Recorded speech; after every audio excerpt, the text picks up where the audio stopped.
Hello, Advanced Studio artists. I wanted to just record a quick video about how to create a Google Classroom icon using the sketch that you made in class or over Google Classroom and a software called Photopea. So this was the sketch that I made. I've got some waves, I got my name, and then I'm going to take this sketch and translate it into this collage that I can then upload into Google and use as my classroom icon.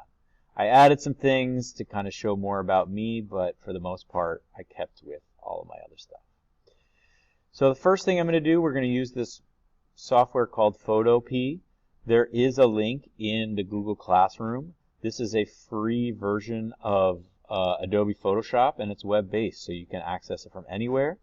This is the welcoming screen. You have your options to open from your computer or create a new project.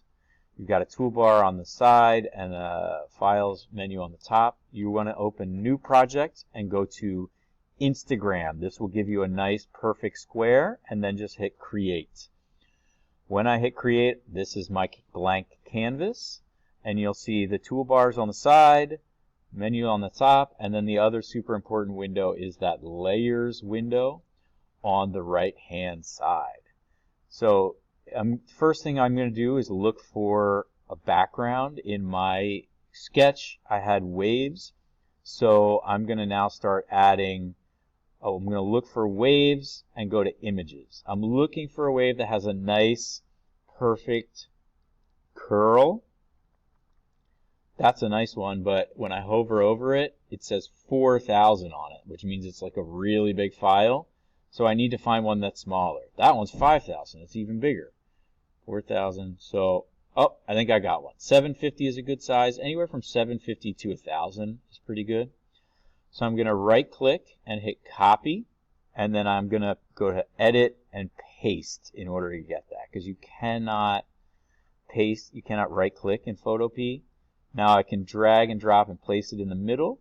In order to make it larger, there's two ways to make it larger, but I'm going to go to edit. One way to make it larger is go to edit, transform, and scale, and it will add those little bars to scale it.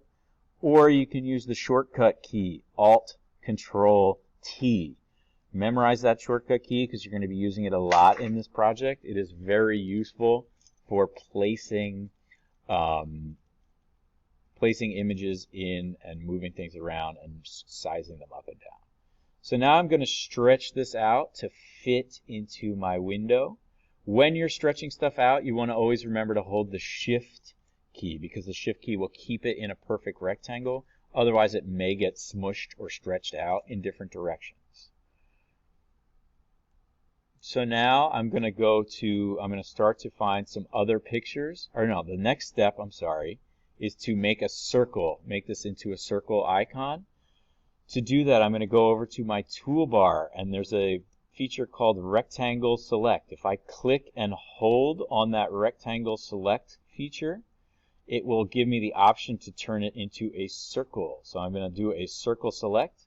I'm going to click at the top left corner and then drag all the way down to the bottom right corner, and then I might even just go in a tiny bit so I don't get too close to the border. And then the next thing I'm going to do, I am going to click onto this little tiny button. There's a tiny button on the right hand. I'm trying to move right here. It's the Add Raster Mask. It looks a little bit like a Japanese flag. Just click on that with something selected, and it will automatically just show you just what's selected. And don't pay too much attention, but you can see that it's created a new little layer there in the layer panel. So I've got a nice perfect circle. The next step is to find 3 elements to add into your collage to represent who you are in Google Classroom. This can be favorite foods, favorite artists, favorite cartoon characters. It's totally up to you. But again, this was why we brainstormed those sketches. Think about your sketch and where you want to put things. So for me, I'm going to look for a tennis ball And the nice part is most of these pictures of tennis balls have white backgrounds. If you happen to find one like this one that has checkers around it, this will make it so much easier to collage, and you'll see why in a minute. So I'm going to right click on my tennis ball, copy image, and then go over to Photopea and hit paste. Oh, I accidentally put it in the wrong layer, so I need to click a new image first, a new layer. Click that button that looks like a post-it note. And now I've pasted it in there. Let me deselect this real quick. Select, deselect, or shortcut Control D. Now I'm going to go to the Move tool to move it over. And now I may also want to size it down because it's pretty big. So I'm going to press Control Alt T and shrink it down using that Shift key to make sure that it stays in that perfect circle. And place it kind of to match my sketch, but also just, you can always move things around later. Next I'm going to look for some yarn. Over the summer, and even during quarantine, there wasn't much to do, so I had spent a lot of time just watching Netflix and got into like knitting. So I found so I'm going to find a ball of yarn. Nice thing is all of these photos have white backgrounds. I saw one earlier. This one I like because it has my favorite color in it, and it's got a nice white background.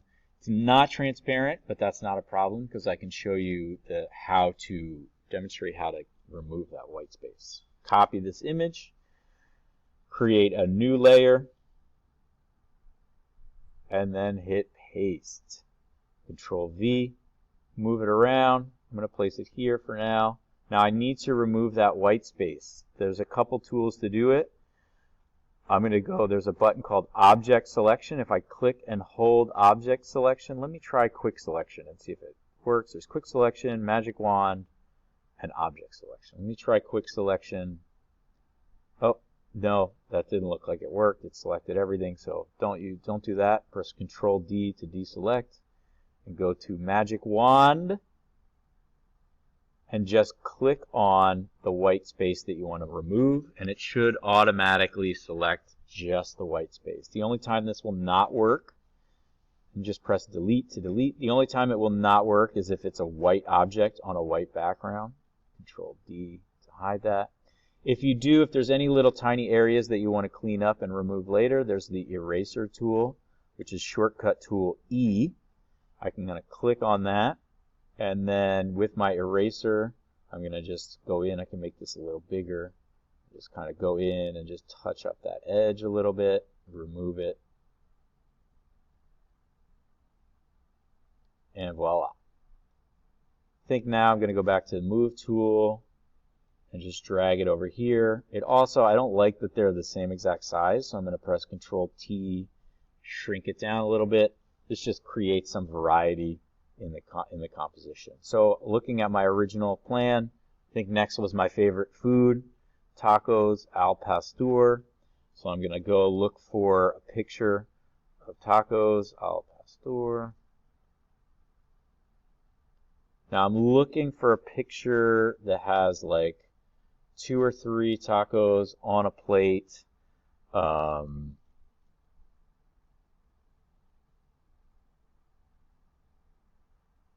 But has the whole taco. This one's nice, but really, who eats a single taco? So you need at least 2 or 3. So this one's okay. It's not the most appetizing photo, but it's got 2 tacos on a plate. So I'm going to copy and new layer and paste. This picture is a little big, so I'm going to need to Control T and shrink it down.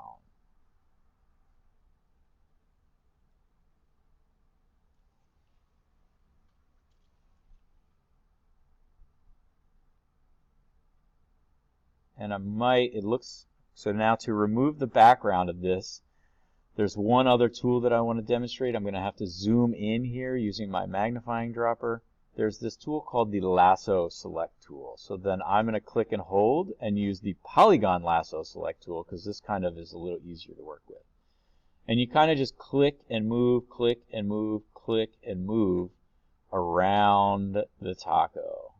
And this is kind of simulating like if you were cutting something with scissors. You just clip, clip, clip, and you're just moving along, cutting around the circle. It only does straight edges, but it's, so for something that's like super curvy, this is not going to work. You're going to want to use the regular lasso select tool. And now, to get rid of that background, I'm going to go back to that Add Raster Mask button that looks like a Japanese flag, and just click, and voila. Now I'll zoom out, so you can place it in the middle, zoom out a little bit so we can see what's going on. I think if you click zoom and then kind of scroll back and forth. Now my only concern right now is that this looks a little bit too much like googly eyes. So I'm going to scooch it off to the side, and I'm going to actually, I think, rotate it so that it does not look like googly eyes anymore, and put it off to the side. And hit enter. So the last piece of this puzzle is to add your initials. So I'm going to just use this type tool, and I'm going to click anywhere and just press my initial, either CK or CMK, or in this case I'm going to just do K. I'm going to make it pretty big, so 150, and then just click it. It's still not that big. It looks like it's lagging because I'm recording. Okay, now that font is super basic, so I'm going to go over to my font menu, click this drop down menu, and then look through. It should give you some previews. Here are the previews. So now it's got a bunch to look at. I kind of like this one because it looks kind of like the New Balance font. Now to make it bigger, you need to go to the Move tool. So I'm going to click on Move tool and then press Control T and then just stretch it out even bigger. So now I'm going like so that it's filling the whole thing, and I'm going to place it into the middle of my artwork. Now to change colors, you're going to have to reselect it and then click that window, and you can pick any color you want. Let's try it with white. Ooh, actually I don't like the way that looks because it disappears inside the background. So let's keep it with black. So for the most part, that is it. I've created a simple collage logo that I will then use for my Google Classroom. The last piece is to just save it as a PSD. When you save as a PSD file, it will preserve all of the layers so that you can always go back and turn them on or off or edit each individual one later.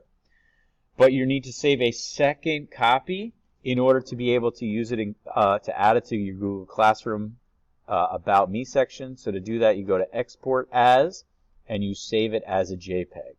A JPEG will flatten it, so you won't have the ability to change any of the layers, but you will have a much smaller file size, and you'll be able to add it directly to your About Me page in Google. So if you have any other questions, that's it for me.